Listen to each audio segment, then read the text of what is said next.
Capítulo 29 do livro Em seus passos, o que faria Jesus?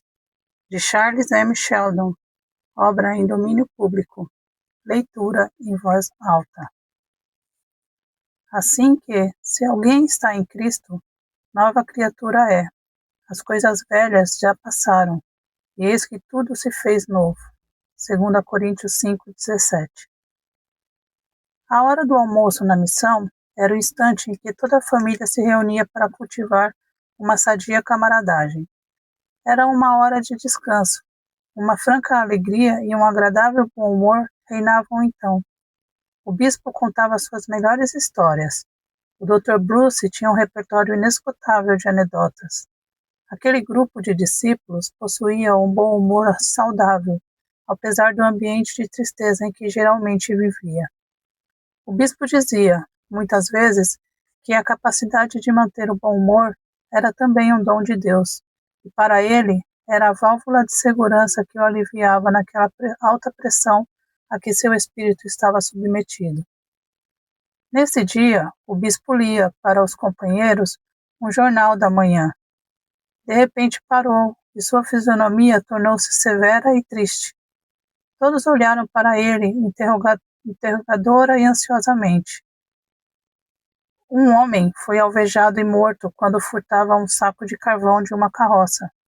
Sua família tremia de frio e ele não tinha trabalho havia 6 meses. Sua mulher e 6 filhos vivem num quarto. Uma criança embrulhada em farrapos. Ele leu vagarosamente esses títulos da notícia. Depois leu os pormenores da morte do homem e da visita do repórter ao cortiço onde a família vivia. Quando terminou, profundo silêncio reinava em torno da mesa. A alegria fugira ante aquela cena de tragédia humana, como que a grande cidade rugia em roda da missão. A terrível corrente da vida humana estava passando por ela, alguns para o seu trabalho, porém milhares estavam se afogando na torrente, agarrando-se às últimas esperanças, mas na verdade morrendo numa terra de abundância, privados do privilégio de trabalhar. Vários comentários surgiram à mesa.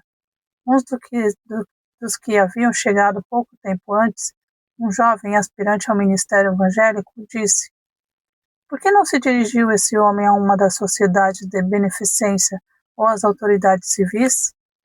Não posso crer, mesmo vendo as coisas pelo lado pior, que essa cidade cheia de cristãos deixasse conscientemente de socorrer um homem necessitado de alimento ou combustível. Também creio que não, replicou o Dr. Bruce, mas não conhecemos a história desse homem. Pode ser que, tendo pedido socorro muitas vezes, tivesse por fim resolvido, num momento de desespero, socorrer-se a si mesmo. Conheci alguns casos assim neste inverno. O terrível no caso presente é que o homem não tinha trabalho havia 6 meses, notou o bispo. Por que então essa gente não vai para o interior? Perguntou o estudante. Uma das pessoas presentes, que havia feito um trabalho especial e estudado sobre as possibilidades de trabalho no interior, respondeu à pergunta. Depois de certa pesquisa, achara que os empregos mais ou menos permanentes são raros no interior, e na maioria dos casos são dados a homens sem família. Na suposição de que a esposa e os filhos daquele homem estivessem enfermos, como os levaria ele? E a questão da mudança também deveria ser tomada em consideração. Havia 1000 razões que impediriam daquele homem se mudar. Onde acharia dinheiro para tudo isso? Agora aí estão a mulher e os filhos, disse a esposa do Dr. Bruce. Onde foi mesmo que se passou o caso? O bispo consultou o jornal. Foi aqui perto, numa das numerosas casas de Penrose. Ele possui quase um quarteirão inteiro, mas as casas são as piores da cidade. E Penrose é membro de uma igreja. Sim, pertence à igreja de Nazareth Avenue, murmurou o Dr. Bruce. O bispo levantou-se da mesa e era a imagem mesma da ira divina. E abrindo os lábios para pronunciar palavras severas, que eram raras nele, quando a campainha soou. Um dos circunstantes foi abrir a porta. Diga ao Dr. Bruce e ao bispo que desejo vê-los. Sou Clarence Penrose, O Dr. Bruce conhece-me. Na sala de jantar, todos ouviram cada uma das palavras pronunciadas na porta. O bispo trocou um olhar significativo com o Dr. Bruce, e imediatamente ambos se dirigiram para o vestíbulo. Entre aqui, Penrose, disse o Dr. Bruce, levando o recém-chegado para a sala de visitas. Clarence Penrose era um dos homens mais elegantes de Chicago. Pertencia a uma família aristocrática, muito rica e de grande distinção social. Era imensamente rico e tinha muitas propriedades em diversas partes da cidade. Havia muitos anos, membro da igreja que fora o Dr. Bruce. Agora estava ali, olhando o bispo e seu antigo pastor com uma grande agitação. Seu rosto denotava claramente que ele havia passado por alguma experiência fora do comum. Quando antes, Clarence Penrose se entregara assim a qualquer emoção semelhante. Estava muito pálido e seus lábios tremiam. É esse caso do homem que foi morto. Com certeza leram. A família vivia em uma das minhas casas. É um acontecimento horrível, mas não é o motivo principal de minha visita. Balbuciava e olhava ansiosamente para os dois homens. O bispo tinha ainda o ar severo. Ele não podia deixar de sentir que aquele homem elegante e despreocupado podia ter feito muito para aliviar os que moravam nos cortiços, evitando talvez aquela tragédia, se tivesse sacrificado um pouco do seu próprio luxo para melhorar as condições do povo daquele bairro. Penrose voltou-se para o Dr. Bruce. Doutor, exclamou ele com o terror infantil na voz. Vim para dizer-lhe que passei por uma experiência tão extraordinária que só pode ser explicada pelo sobrenatural. O senhor deve lembrar-se de que eu estava no meio daqueles que tomaram um compromisso. Pensava então, pobre louco que era, que vivia como crente verdadeiro. Eu contribuía liberalmente daquilo que me sobejava para a igreja e as obras de caridade, mas nunca me dei a mim mesmo até o ponto do sacrifício. Tenho vivido desde então num verdadeiro inferno de contradições. Talvez o senhor se lembre de que minha pequena filha, Diana, tomou compromisso juntamente comigo. Nesses últimos tempos, ela me tem feito uma multidão de perguntas a respeito dos pobres e dos lugares em que moram. Ontem de tarde, uma dessas perguntas tocou-me o coração. O senhor possui alguma dessas casas onde os pobres moram? São elas bonitas e quentes como a nossa? O senhor sabe como as crianças fazem certas perguntas. Deitei-me à noite atormentado pelo aguilhão da consciência. Não podia dormir. Parecia-me estar no dia do juízo. Via-me em frente do juiz. Era-me exigido que prestasse contas a Deus dos atos da minha vida. Quantos pecadores visitara eu na prisão? Como administrar os bens a mim confiados? Que fizera nesses cortiços onde o povo treme de frio no inverno e sufoca de calor no verão? Dediquei-lhes algum pensamento a não ser o de receber os aluguéis? Onde e quando sofri por causa deles? Faria Jesus o que eu fiz e estou fazendo? Cumpri eu o meu compromisso? Como usei o dinheiro, a cultura e a influência social que possuo? Usei-os para a bênção da humanidade, para aliviar sofrimentos, para levar alegria aos oprimidos e esperanças aos desesperados? Tenho recebido muito. Quanto tenho dado? Vi aquela cena tão distintamente como estou vendo os senhores. Não pude distinguir o fim da visão. Via confusamente Cristo, sofredor, apontando-me com um dedo para me condenar. Depois tudo se dissipou. Há 24 horas que não durmo, e a primeira coisa que li nesta manhã foi a notícia da morte de um dos meus inquilinos. Li a história com um sentimento de horror, e ainda não pude me livrar desse pesadelo. Sou um grande culpado diante de Deus. Penrose calou-se repentinamente. Os dois ministros olhavam-no com ar solene. Somente o poder do espírito poderia abalar a alma daquele membro elegante e educado, de uma sociedade acostumada a fechar os olhos às grandes misérias de uma cidade grande e a ignorar inteiramente o que seja sofrer por amor de Jesus. Aquele quarto, como que ficou cheio do mesmo hálito divino que soprara sobre a igreja de Henrique Maxwell e a de Nazareth Avenue. O bispo pôs a mão no ombro de Penrose, dizendo: Meu irmão, Deus tem estado bem perto do Senhor. Rendamos-lhes graça. Sim, sim, murmurou Penrose.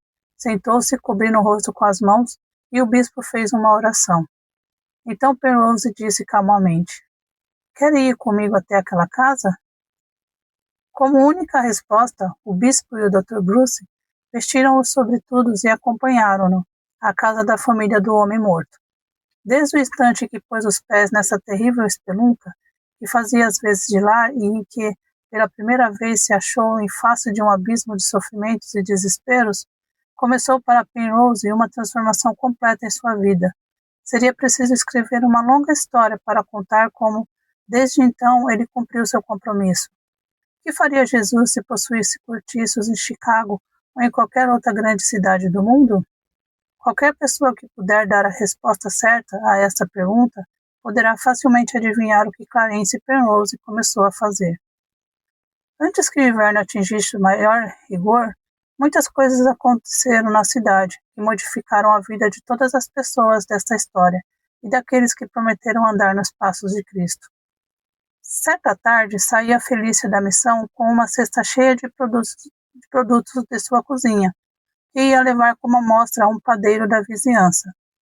Por uma dessas coincidências que parecem sobrenaturais, Stephen Clyde abria ao mesmo tempo a porta de sua oficina de carpinteiro e encontrou Felícia na calçada. Deixe-me levar sua cesta, por favor, disse ele. Por que diz por favor? Perguntou Felícia, entregando-lhe a cesta enquanto caminhavam. É que eu gostaria de dizer qualquer outra coisa, replicou Estevão, censurando-se por sua timidez e assim mesmo se espantando com o próprio arrojo. Ele amava-a cada vez mais, desde que a vira pela primeira vez, e especialmente desde que ela aparecera na oficina naquele dia com o bispo. Agora, após várias semanas, estavam de novo, frente a frente. Que outra coisa?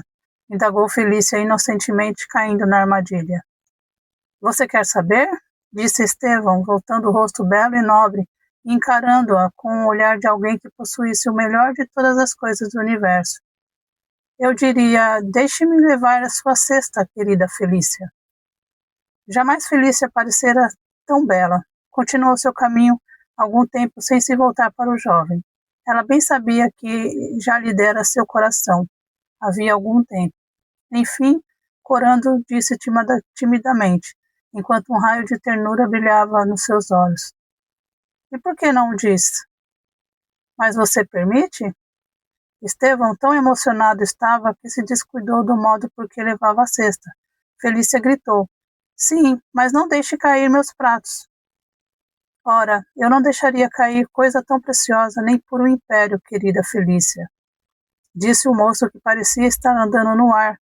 O que disseram depois é correspondência particular, que não temos direito de ler. Somente como parte da história, a cesta, aquele dia, não chegou ao seu destino, e o bispo, quando passava naquela tarde por uma rua solitária, ouviu uma voz familiar dizendo: Conte-me, Felícia, quando começou a me amar? Fiquei apaixonada por aquela para de madeira que você pôs atrás da orelha naquele dia em que o vi na oficina, disse ela com uma risada tão pura e tão doce que fazia bem ouvi-la. Pouco depois, o bispo achava-se ao lado deles. Para onde vão com essa cesta? Perguntou com um tom que procurava fazer severo. Levamos para onde mesmo, Felícia? Caro bispo, levamos para casa para principiar. Para principiar nosso lar, acabou Estevão, indo de auxílio da moça. Sim, espero que me convide para a festa, pois sei o que vale a cozinha de Felícia. O senhor será sempre o hóspede mais honrado, disse Felícia, sem procurar esconder sua felicidade. Está satisfeito, meu caro bispo? Sim, replicou o bispo, interpretando as palavras da moça como ela desejava. Fez uma pausa e depois ajuntou docemente. Deus nos abençoe. Afastou-se com uma lágrima nos olhos e uma oração no seu coração, deixando-os sós com a felicidade. Ah, o poder divino do amor que pertence à terra não poderá ser gozado e cantado pelos discípulos do varão de dores que levou sobre si os nossos pecados? Sim, com certeza. Aqueles jovens deviam andar de mãos dadas pelo grande deserto dos sofrimentos humanos naquela cidade, animando-se mutuamente, sentindo o amor recíproco aumentar a cada experiência partilhada, seguindo mais de perto os passos de Jesus, por causa desse mesmo amor. Além disso, poderiam levar mais bênçãos a milhares de infelizes, pois teriam uma casa para partilhar com os abandonados deste mundo. Por isso, disse Jesus, deixará o homem seu pai e sua mãe e se unirá à sua mulher. Felícia e Estevão seguiram o Mestre com um mais profundo e verdadeiro culto e devoção, por causa daquele amor que o céu mesmo sancionava com suas mais solenes bênçãos. Pouco tempo depois que essa história de amor na missão se tornou uma parte de sua glória, Henrique Maxwell veio a Chicago com Raquel Winslow, Virginia Page, Rollin, Alexandre Powers e o diretor Marsh. Houve uma grande reunião na sala principal da missão, arranjada pelo bispo e o Dr. Bruce, que tinham conseguido persuadir Maxwell e seus companheiros a comparecerem. Foram convidados para a reunião dessa noite operários sem emprego, miseráveis criaturas que tinham perdido a fé em Deus e nos homens, anarquistas, incrédulos, livres pensadores e gente que nem sequer se dava o trabalho de pensar. O auditório sentado em frente de Maxwell e de seus companheiros, quando a reunião começou, era composto das pessoas mais depravadas e mais perigosas do bairro. O Divino Espírito, porém, estava se movendo sobre a grande cidade egoísta, ávida de prazeres e gasta pelos pecados, mas que estava nas mãos de Deus, sem saber o que esperava. Todos que aceitaram o convite do bispo leram, sobre a porta, o motto da missão, traçado pelo estudante de teologia, num grande letreiro luminoso. Que faria Jesus? Quando Maxwell passou sob aquela divisa resplandecente, sentiu-se profunda emoção, lembrando-se do moço miserável que primeiro pronunciara essa frase, certa manhã na primeira igreja de Raymond. Iria se realizar o seu grande desejo de ver um despertamento geral entre os crentes? Estender-se-ia por todo o país o movimento começado em Raymond? Era em parte para fazer essa verificação que viera a Chicago com seus amigos e ali se achava em face do povo da cidade. Já não tremia como na primeira vez em que falou aos operários da estrada de ferro, mas nessa noite, como outrora, implorava do fundo do peito o socorro do alto. Assim ele falou, e com os outros crentes, foi testemunha de um dos mais extraordinários acontecimentos desta vida. Ele sentia que aquela reunião era, de algum modo, uma resposta à sua constante pergunta: que faria Jesus? A vida daqueles homens e daquelas mulheres, por tantos anos inimigos da igreja, seu coração clamava: ó meu mestre, ensina a tua igreja a seguir melhor teus passos. Seria ouvida a prece de Maxwell? Responderia as igrejas da cidade ao apelo para seguir a Jesus? Estariam dispostas a imitar seus exemplos de sacrifício e sofrimento?